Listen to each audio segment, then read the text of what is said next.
আজকে আমি আমার রান্নাঘরে এই প্রথমবার চিকেন পিৎজা তৈরি করলাম, তাও আবার গ্যাসের আগুনে। খেতে যে এতটাই সুন্দর আর পারফেক্ট হবে আমার এতটা ধারণা ছিল না। তোমরাও দেখো আমি কিভাবে তৈরি করলাম। প্রথমে ময়দাতে একটু নুন আর তেল মিশিয়ে নিয়ে টক দই দিয়ে মেখে একটা ডো তৈরি করে নিলাম। তারপর 2 ঘন্টা রেস্টে রেখে দিলাম, এখানে কিন্তু কোনো জল দেবো না।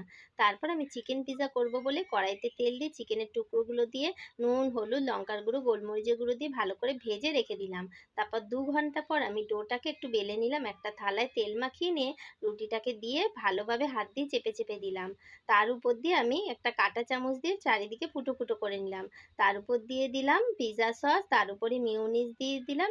তার উপরে আমি সমস্ত ভেজিটেবল, চিকেনের টুকরো আর অরিগানো, চিলি ফ্লেক্স, একটু গোলমরিচের গুঁড়ো ছড়িয়ে দিলাম। তার উপর দিয়ে আমি চিজ দিয়ে দিলাম।